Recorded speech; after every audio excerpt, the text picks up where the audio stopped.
He was the first one to help reform the black man and the black woman. And I'm not saying that Marcus Garvey didn't, but because Marcus Garvey, the Honorable Marcus Garvey, because his movement ended around 1940, it was prior to the coming in of radio and television and tape recorders and broadcasts. Right. So he couldn't get the kind of coverage that the Honorable Elijah Muhammad was blessed to move into in that particular time, coming right up out of the Depression and so forth. He started teaching the black man about Islam in America in 1933.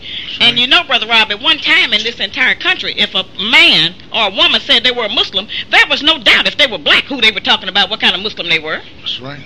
It was only until around 1975 when his son decided that since he had been to make the Hajj and went to Mecca and saw some white Muslims, which the messenger had told us that they were white Muslims. Yes, he did. And that, who were Muslims by faith, not by nature. He had told us that already. And the same thing had happened to Muhammad Ali, and the same thing had happened to Malcolm. Even after the messenger had told us that there were white Muslims, as soon as many of us went over there and saw some white Muslims, then we decided that this can't be the devil because he's saying Allah and Assalamu alaikum to me. And so then they would start believing that. But he was the first man to suffer religious persecution in this country also. And people don't realize that. He was a victim of religious persecution because he was teaching that the black man was God and that the white man was a devil. That was a new teaching in this country. Scared them devils to death. Right, and it scared the black people, okay? Because we hadn't even been able to call ourselves anything. And he had to sometimes sneak from house to teach this. And all of this was after freedom of speech, allegedly. But everything that he taught, they decided that, it was bad stuff and that he was wrong. And the Christian preachers were never persecuted. There has never been a Christian black preacher in this country who has been persecuted for teaching Christianity, because that is the religion that they gave us out of slavery, and that's the one they want us to have here in America. In the 1940s and 50s, he was criticized by the government and the school system for not sending his children to public school. And he and his, we preferred to educate our children at home and open our own private schools. Now, he was attacked for that.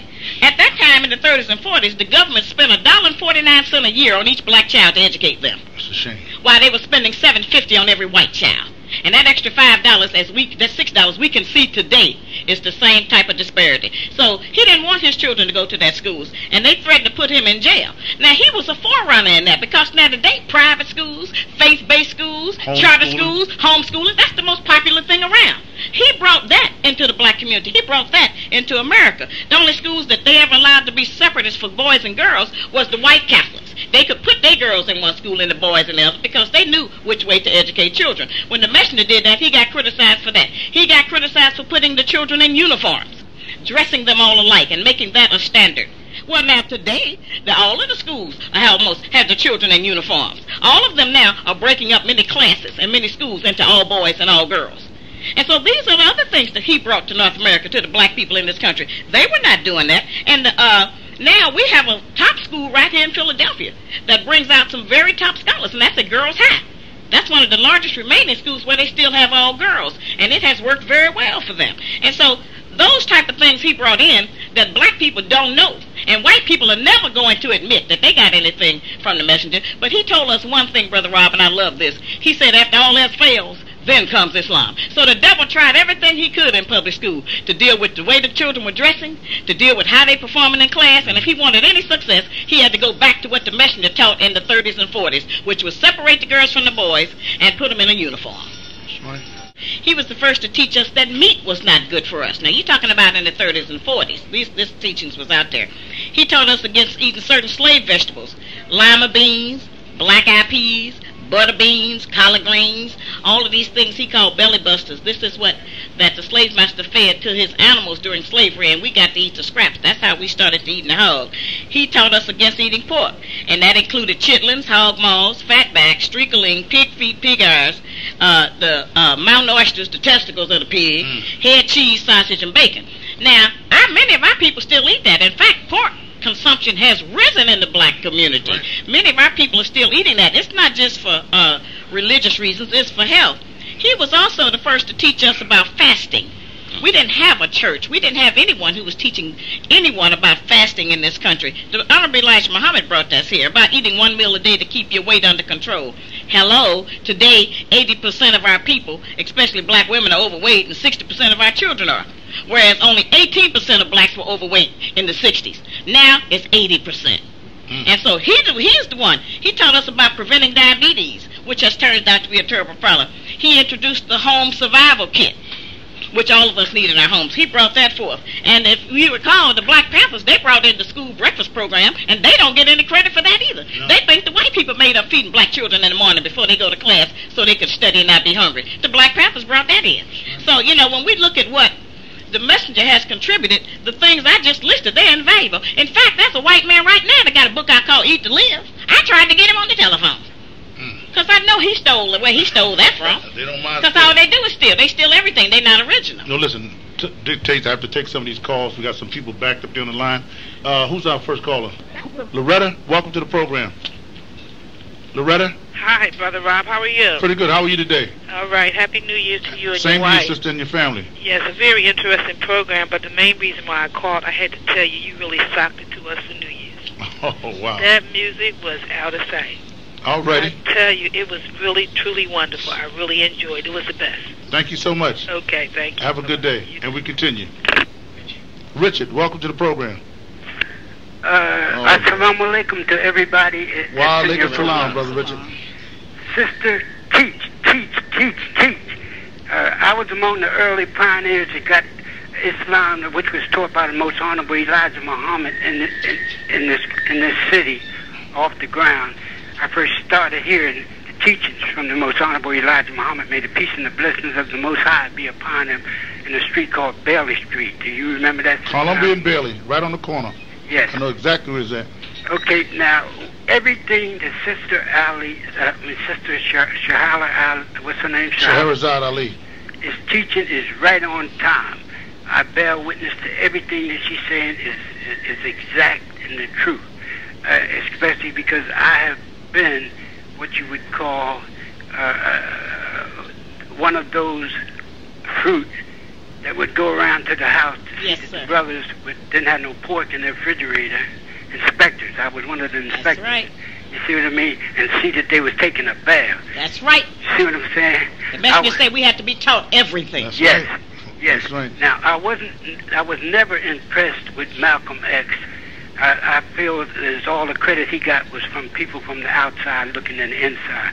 We have brothers, even assistant ministers that could rap just as good as Malcolm That's right. X. And That's even absolutely better. right. And if I wasn't there, I wouldn't know it. And anybody else who wasn't around, all of the history has been misconstrued. Because you're absolutely right, brother. Yes. He picked out a few, and they got a little following inside of the nation, and who helped promote them and push them out. I got some tapes by Minister Farrakhan from the 60s. Y'all wouldn't even believe it was the same man. Right. So I wasn't impressed with Malcolm X. I wasn't impressed with the boxer Ali. I wasn't impressed with his son. Neither was the messenger. And his son, he set him down 2 or 3 times, put him out the mosque several times, because he went with them pale and red Arabs over there in the east.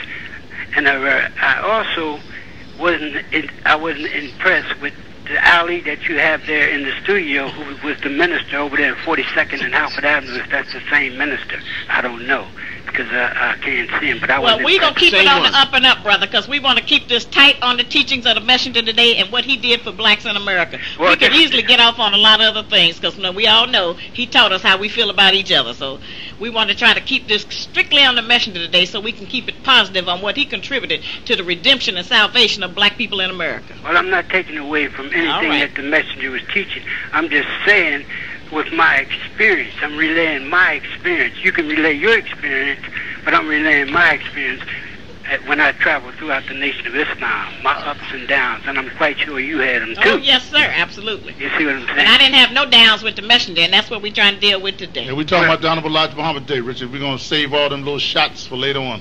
All right, well, let me say in my conclusion, I had no shots at the messenger, but I had shots at those who And that's why we're saying we want to leave that alone today, man. This is a positive, upbeat show about the Most Honorable Elijah Muhammad and his work. I have no problem with that, Robert. Okay. But there are those black devils among us that do what they do. Now, we don't have no black devils. No, sir. All right, Brother Richard, thank you for your call, man. All right, thank you, brother. Assalamu alaikum. Tracy, welcome to the program. Yes, good afternoon. Sister Shahrazad. Yes, ma'am. I really respect you. I always love hearing you on the radio, and I do bear witness that the Honorable Elijah Muhammad, to me, in my opinion, was one of the greatest black men ever born here in America. That's right. To do for self, I just wish it would resonate a little bit more. He would be so depressed if he came in our neighborhood saying that we don't even own the corner stores that we used to own. We should realize the fact that now in encyclopedias they have a lot of information. They may have information about Malcolm X. They got about Muhammad Ali. They even got stuff in there about Wallace. They got all kind of people, but they rarely mention the messenger's name. That should have been a key, because they make a record of everything in the history, even if they don't tell us about it. So the fact that they have now ignored him and leave him out of the school books and the encyclopedias, then that should let us know that he obviously must have had some information they don't want us to have. They definitely did. And what killed me also was I was trying to express how with white people, you have to respect them. Even the most criminal and most crooked and rottenest of their heroes and leaders, Christopher Columbus amongst one of them, they still will have a parade. That's right. Build a statue. Right. And then we had the Negroes. They'll find one little thing wrong with all the greatness that Honorable Elijah Muhammad did. I wanted to ask you this question, though. Now, I don't know if you listen to the airwaves a lot, but everybody, all of us are saying, why can't we put the FOI, or the Fruit of Islam, in our schools, especially the eminently dangerous ones, which is mostly all of them, as security guards? And for some reason, you know, this black elitists amongst us continue to ignore this. And what can we do? Well, let me explain to you. First of all, the FOI is not a set of wrestlers and boxers. They come in with an idea. And they are not allowed to police certain neighborhoods or schools or institutions, because they're not just coming in as a physical entity to stop fights and to settle wars. They have to come in and teach. It is the idea that changes us. It's the information that changes us. It's not a physical action. It has to, the translation has to take place inside of your head, and that's where the transformation takes place. And so in order for them to come in, if they allow them to come in, separate them girls and boys, and start teaching them young men who they are, what their responsibility is on the earth, and that man is not created without aim and purpose, and give them a desire to survive, and then come in and teach them sisters and put them in their place. They won't let me in the school system. I could go in there and teach the sisters, and we could make some progress on that if we could start around in the 3rd or 2nd grade, but they won't allow people like myself to come in, because they're not going to let Islam take over the schools as taught by the Honorable Elijah Muhammad. But now they'll bring that other mumbo-jumbo up in there, and they'll permit them to do whatever they want to do. So he promoted and financed many of the black men in the Nation of Islam to open insurance offices, shoe shine shops, restaurants, bakeries, dress shops, jewelry stores, janitorial services, uniform factories, dry cleaning plants, print shops, barber shops, trucking lines to bring the food into us from the South, real estate buildings. He opened up black construction, banks, and black business organizations, which he tried to establish in every city, health centers and farms. He was trying to get us to get a hospital, because he said, you all out there hollering about fighting the white man, and every time you get hurt, you fight him, he shoot you, you got to go to him to even get him to help you to get well. But the other we buy jewelry, we wear clothes, we go to the cleaners and buy groceries. But who we getting it from? We getting it all from the white man. And they told the Asians, they came in, and now the Asians then told the Puerto Ricans, and now they in there. And so we giving our money to those 3 different groups of people in all of our communities for all of the things that the Honorable Elijah Muhammad said, listen, and we didn't have that $600 billion then that we have today. But under his economic blueprint, he kept telling us the words he said about pool your resources. That came from the messengers. People saying that today everywhere. We're going to pool our resources. That was a statement from him in the economic blueprint, which contained about 14 points of how to function. The first one point was separate yourself from your slave master. All the while he was trying to do that, don't forget, on the other spectrum, King was over there begging the white people to eat at his lunch counters and to shop in his stores, and now, you know, they let us in there to shop. They let us in there to eat. Except now we don't have the money to go in there and shop and eat like we used to. Now, I know the little money we do have, we make sure we give to them. But at the same time, King was working directly in opposition against the Messengers program to make black people free. He was working to put them back in bondage. And that integration thing has been our complete downfall. Social integration, financial integration, all of it has been our complete downfall. And he didn't tell us we couldn't get along with white people. He just told us he wanted to identify the enemy who could not be reformed, stop taking him for your friend, and do something for yourself. Now, I don't know what black person in America who has suffered like we have for 438 years could be against a black man standing up from 1933 on and telling black people, I got your back. I'm going to give you some information that allow you to be able to handle your business and be successful.